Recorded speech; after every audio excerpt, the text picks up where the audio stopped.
Hola, hola, hola. ¿Conoces a alguien que haya tenido alguna vez problemas con una licencia, con permisos, con temas administrativos? Muy probablemente sí. Para todos los que estamos en este sector, esos temas son clave y en general en muchos sectores. Por eso es importante tener claros una serie de conceptos y una serie de ideas en todos estos temas relativos a normativa y a cuestiones administrativas. Eso es lo que hoy vamos a intentar aclarar y en lo que vamos a intentar mejorar. Hace unas semanas, los amigos de Logify me invitaron a participar en un evento en el que intentábamos acercar tanto la normativa en temas administrativos y urbanísticos como en temas de fiscalidad a todo el mundo, ¿no? Para que viéramos un poco las cuestiones más básicas en estos aspectos. Esto nos puede ayudar para tener claros los conceptos básicos por donde nos podemos mover y a la vez permitir que podamos tener claro por dónde podemos llevar adelante nuestros proyectos. No es tanto un recetario de soluciones como un mapa que nos va a permitir orientarnos y tener claro las ideas clave que nos pueden ayudar a avanzar en los proyectos que tengamos hoy en día que a plantear cuestiones para el futuro, porque sin duda los temas de normativa son claves en nuestro sector y en muchos otros, pero en el nuestro especialmente. Muchas gracias y vamos a verlo. Gracias a todos por estar hoy aquí. Muchas gracias a Logify y a Alberto por invitarme hoy a este día a estar aquí charlando con todos vosotros. Y como muy bien decía Alberto, yo soy anfitrión de Airbnb de hace unos cuantos años y además soy arquitecto. Y esa es la razón por la que enfoco todo esto desde la perspectiva del urbanismo y por la que estoy aquí para hablaros un poco del encaje en las normativas urbanísticas y sectoriales desde esta perspectiva. Y Álvaro después nos contará un poco más de temas fiscales. Normalmente me podréis ver en youtube.com/JuanjoBande, ahí es mi canal, y ahí podréis estar en contacto conmigo y seguir los contenidos que publico casi siempre. Casi todas las semanas tenemos 1 o 2 vídeos nuevos. Muy bien, vamos a empezar, vamos a meternos en harina, vamos a hacernos con la pregunta del millón. Voy a utilizar las palabras alquiler, tipo hotelero y tipo vacacional. Ya os digo, abajo pongo ahí en cursiva que son términos coloquiales. ¿No? Es decir, con esto de los términos técnicos, administrativos, incluso de derecho, que me corrija Álvaro si me equivoco, por favor, pero hay que a veces utilizar términos coloquiales porque si nos metemos al fondo de la cuestión, nos ponemos a matizar tanto que al final acabamos, yo siempre hago la referencia de que hay un libro que se llama El Memento Urbanístico, que tiene la referencia de todo lo que se puede decir de urbanismo, pero es así de gordo. Entonces, no vamos a matizar al detalle tan absoluto, vamos a mantener los términos coloquiales para poder entendernos. Entonces, en ese sentido de términos coloquiales, utilizo la palabra hotelero y vacacional. Hotelero versus vacacional. Si yo voy a un hotel, lo que estoy pagando es por un servicio, por un servicio de alojamiento. Y si voy a una vivienda turística, una vivienda de uso turístico, a una vivienda de uso turístico, pago por un alquiler. Esas son las ideas que yo creo que nos tenemos que quedar un poco en la cabeza, lo que es un servicio y lo que es un alquiler. Y un alquiler no puede contener más cosas, no puede contener servicios. El alquiler contiene lo que es el alquiler, la casa, los muebles, pues los servicios de energía, servicios de energía, perdón, que ya se me mezclan las palabras, la energía, el agua, todos los suministros, pero no te va a incluir, por ejemplo, unas entradas para el teatro. Es el alquiler. Un servicio puede incluir más cosas, ¿no? Y de hecho, a veces puede haber confusiones porque nosotros podemos alquilar una vivienda dentro de un paquete con más cosas, ¿no? Yo puedo ir a lo mejor a un portal y comprar un billete de avión, alquilar una vivienda y unas entradas del teatro. Muy bien, pero el alquiler de la vivienda es solo alquiler, independientemente de que yo lo haya comprado con más cosas. Quedémonos un poco con esa idea, ¿no? De lo que es un alquiler y un servicio. Entonces, si un hotel nos presta un servicio de alojamiento, un hotel, unos apartamentos turísticos, un establecimiento turístico nos presta un servicio de alojamiento, está ejerciendo la actividad de alojamiento, ¿no? A efectos urbanísticos. Y si yo alquilo una vivienda, eso quiere decir que existe una vivienda a efectos urbanísticos. O sea, tiene que existir un alojamiento para que yo pueda contratar un servicio de alojamiento y tiene que existir una vivienda para que yo pueda alquilar una vivienda. Vamos un poco avanzando en la complejidad del tema urbanístico, ¿no? Para entender. Entonces, la actividad de alojamiento está sometida a su normativa sectorial turística, ¿no? Es decir, tendrá que cumplir aquello que la normativa dice para turismo. Y la vivienda tiene que estar sometida a la normativa de habitabilidad. Por tanto, los hoteles tendrán habitualmente, porque varía según las comunidades autónomas, el nombre del documento, pues su licencia de actividad urbanística o su autorización autonómica. Y las viviendas te dan su licencia de primera ocupación o cédula de habitabilidad. Estamos hablando a efectos de vivienda, no nos hemos metido todavía a tema de vivienda turística, ¿no? Lo que quiero decir con esto, y lo más importante, efectos urbanísticos, es que cuando una vivienda es vivienda, tiene que cumplir sus características de vivienda, por ejemplo, en cuanto a superficies, ¿no? Y eso no se aplica con los establecimientos hoteleros. Por ejemplo, yo tengo un aparta-hotel, tendrá que cumplir los requisitos de hotel y no los requisitos de vivienda, ¿no? Ser actividad o ser vivienda tiene múltiples consideraciones, tanto a todos los tipos de efectos, ¿no? Los fiscales, que ya se meterá después más a fondo Álvaro, incluso a efectos hipotecarias. No es lo mismo poner como garantía hipotecaria una vivienda que un local, que un establecimiento. Efectos catastrales, puede tener consecuencias, efectos de IBI, evidentemente tiene consecuencias urbanísticas y tiene también consecuencias con la normativa turística. Y lo que creo que tenemos que intentar entender todos es que no existe una coordinación perfecta entre legislaciones y administraciones. Ocurre muchas veces que las personas que llegan a este sector llegan a través de plataformas que ponen muy fácil todo, ¿no? Pues en Airbnb parece que con 2 clics ya te has convertido en anfitrión y ya estás haciendo alquiler. Y está muy bien, pero a partir de ahí, pues hay que dar unos ciertos pasos de formarse, profesionalizarse, enterarse del marco jurídico y normativo en el que nos movemos, y espero que esta sesión de hoy sirva para ayudar a eso. Y uno de los pasos que tenemos que entender es que no existe una coordinación perfecta entre todas las legislaciones y administraciones. Eso Álvaro y yo lo hemos comentado muchísimas veces, ¿no? A lo mejor incluso hace poco en otro evento comentábamos la diferencia de criterio entre 2 salas del Tribunal Supremo, ¿no? La del contencioso y efectos urbanísticos, efectos de IVA. Es decir, no existe una coordinación plena entre las normas. Eso tendremos que asumirlo, ¿no? Tenemos que entenderlo y asumirlo. Y en línea con esto, me gustaba traer aquí 2 artículos, uno de la Constitución española y otro de la Carta Europea de la Autonomía Local.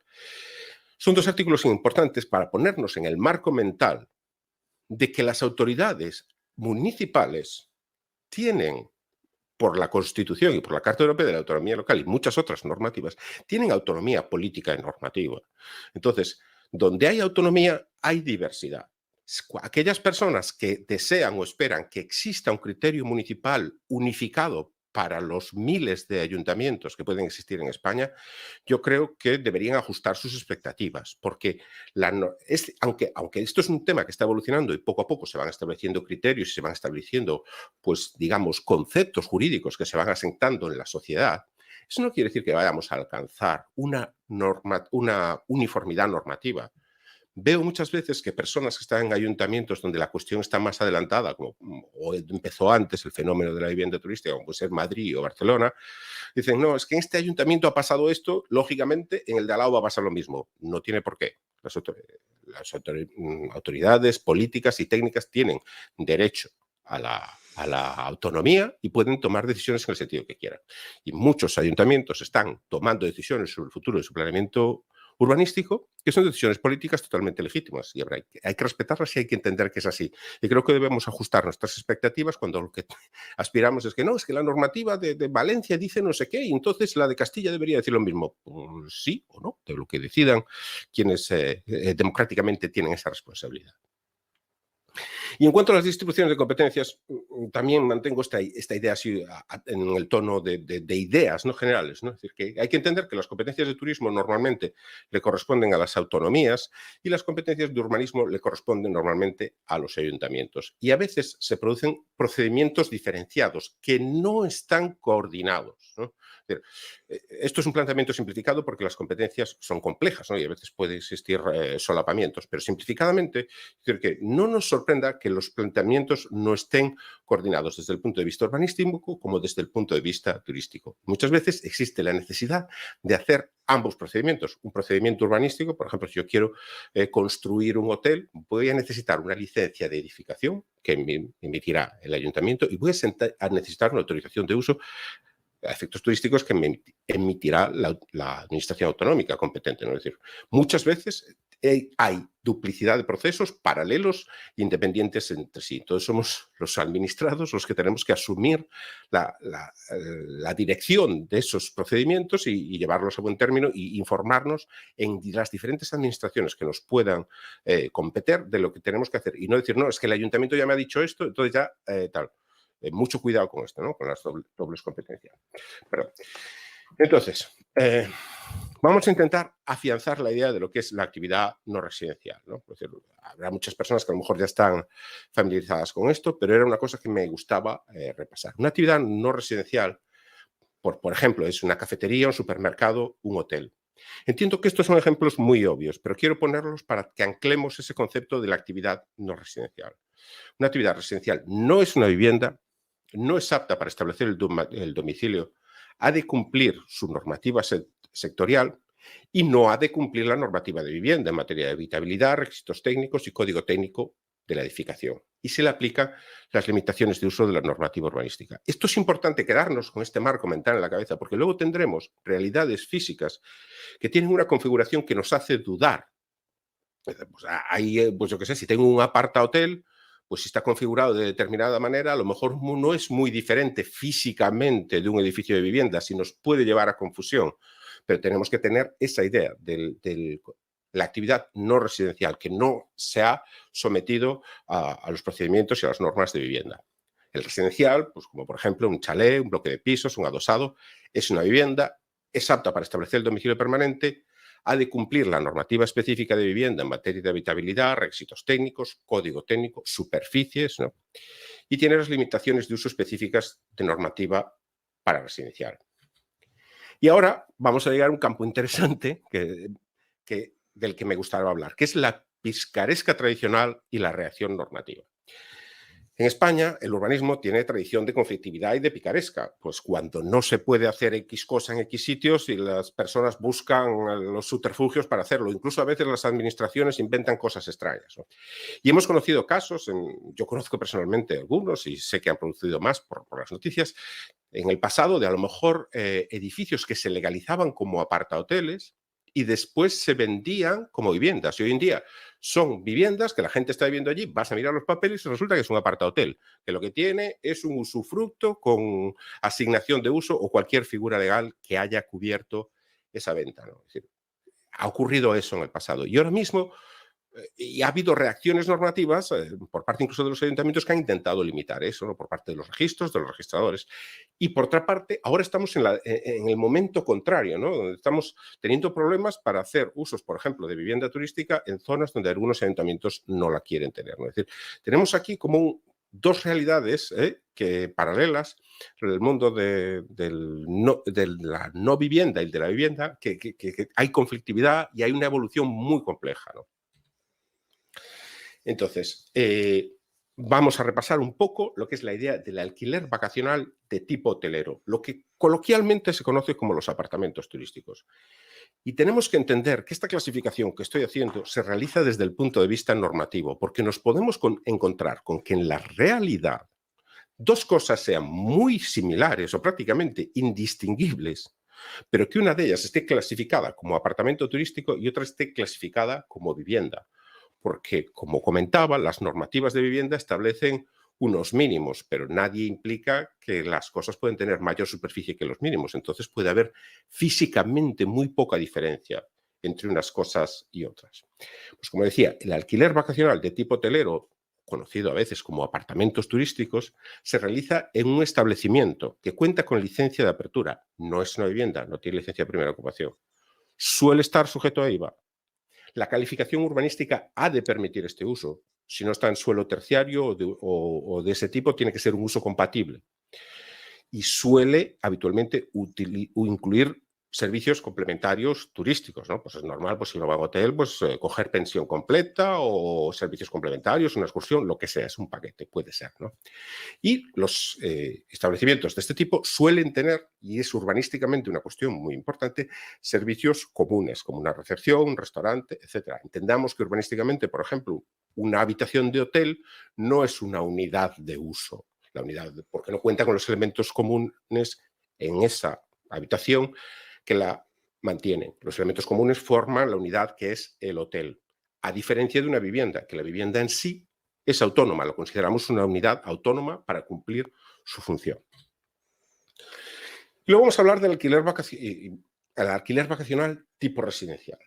Este se realiza en una vivienda que suele estar exento de IVA, la calificación urbanística suele ser de vivienda, no puede incluir servicios complementarios, ni turísticos, ni de otros tipos, y estas viviendas de las que estábamos hablando no tienen servicios comunes, no tienen una recepción, no tienen un restaurante, no tienen un comedor. Como decíamos antes, cada una de esas viviendas es independiente. Y este marco mental que yo estoy contando, que espero que sirva de armazón de referencia para que cada uno tenga claro cómo encajan las normativas locales en su ayuntamiento y en su comunidad, nos sirve, en este caso, para entender la diferencia urbanística, independientemente de que después las viviendas de uso turístico, las viviendas de finalidad turística, tengan que tener un registro autonómico, una autorización autonómica a efectos de turismo. Urbanísticamente, su uso es vivienda y son aptas para que una persona se empadrone en ellas y resida permanentemente. Esa es la idea con la que nos tenemos que quedar. Y ahora me voy a lo que me gustaría aclarar especialmente, y es las confusiones comunes, porque estamos, parece que hablando de dos realidades que la legislación piensa como si fueran aceite y agua, que no se pueden mezclar nunca. Y la realidad que estamos viviendo hoy en día es que se mezcla mucho más, que las barreras entre el uso turístico y el uso residencial, tenemos el auge de los alquileres de temporada, el auge de los nómadas digitales, que esas barreras en la realidad son menores, pero seguimos teniendo estos conceptos jurídicos y legales que, digamos, de una manera nos atan. Entonces pueden existir casos límite entre ambas realidades. Por ejemplo, os comento aquí, ¿qué pasa cuando hay un edificio completo que se dedica en su totalidad a viviendas turísticas? ¿En qué se diferencia de un apart-hotel? Pues realmente de muy poco, ¿no? Y hay incluso algunas normativas regionales, autonómicas, perdón, que impiden que un edificio completo sea vivienda turística. Tendría que ser un establecimiento hotelero, ¿no? Es decir, ¿y qué pasa, por ejemplo, con los edificios residenciales cuando son residencial colectivo? Como, por ejemplo, el co-living o la hostal residencia, que son usos dentro del residencial, pero que se empiezan a parecer mucho al del hotel, ¿no? Es decir, la realidad es muy diversa y tenemos que tener en cuenta que existen y están existiendo y probablemente existan en el futuro muchas presiones políticas que sesguen la aplicación de las normas. Entonces, estamos viviendo un mundo normativo que, como vemos, deja muchos solapamientos, incluso muchas contradicciones, y al final va a estar en manos de las personas que lo interpreten. Yo aprovecho para decir aquí que es importante que todas las personas que estamos en este sector demos el paso de hacer visible lo que estamos haciendo, de participar en asociaciones, de hacer visible nuestra voz, hacer visible que las autoridades tengan en cuenta que estamos aquí, que estamos generando riqueza, que estamos moviendo una actividad muy importante para la sociedad y que tengan en cuenta nuestras sensibilidades, ¿no? Porque la normativa, como estamos diciendo, no se adapta a la situación actual. O sea, está pensada para un mundo hotelero, parece de los años 80, donde había un concepto muy claro de lo que era el establecimiento hotelero y un concepto diferenciado de lo que era la vivienda, y eso es el marco conceptual jurídico en el que tenemos que movernos, ¿no? Entonces, es una situación realmente donde es difícil encajar las cuestiones actuales, y por eso estamos también viendo todas las tensiones políticas que están ocurriendo con respecto a esto, sin ir más lejos, en Madrid y en Barcelona. Y ahora quiero tocar, ya casi por acabar, la figura del alquiler de temporada. La figura del alquiler de temporada es esa figura que registra la Ley de Arrendamientos Urbanos, que es el alquiler por finalidad distinta de vivienda permanente, lo que llamamos todos de toda la vida el alquiler de temporada, y el alquiler turístico estaba encajado dentro de esta categoría hasta una modificación normativa que hubo en el año 2013, que si no me falla la memoria, creo que Álvaro me corregirá si me equivoco, que sacó el alquiler de temporada con finalidad turística a una normativa específica independiente establecida por las comunidades autónomas que tienen la competencia de turismo, ¿no? Pero eso no hace que desaparezca la figura del alquiler de temporada en la Ley de Arrendamientos Urbanos. Esa figura sigue ahí cuando es una finalidad distinta de vivienda permanente y que no es una finalidad turística, ¿no? Hoy en día este uso tiene mucho auge con el tema de, por ejemplo, de los nómadas digitales o de los desplazamientos por trabajo. Existen empresas incluso especializadas en gestionar este tipo de apartamentos. Y desde el punto de vista urbanístico se entiende que este tipo de apartamentos de alquiler de temporada encajan casi siempre como uso vivienda, ¿no? Y encaja con la idea que está muy extendida en el mundo anglosajón, que llaman los service apartments o apartamentos con servicios comunes, ¿no? Y, como decía, plantea unas posibilidades muy interesantes con el concepto del nómada digital. Pues bien, aquí remato mi presentación y me quería quedar con esta idea. La normativa es compleja. La normativa con la que tenemos que lidiar en este sector es compleja. Sería mejor que fuera más sencilla, pero no lo es. Entonces, yo quisiera recomendar a todo el mundo que intente tener sus planteamientos propios muy claros en la fase inicial, que aunque luego esto puede evolucionar, oye, pues yo a lo mejor empiezo alquilando una casa que tengo yo, que es de mi propiedad, y luego con el tiempo evoluciono y soy un gestor.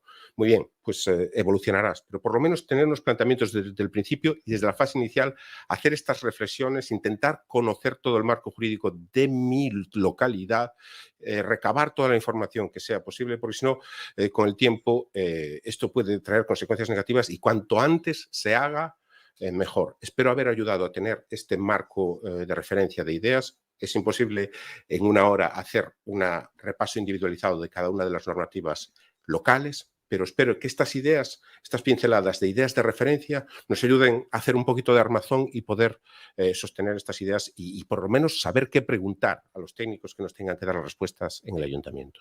Espero haberlo conseguido. Muchas gracias a todos.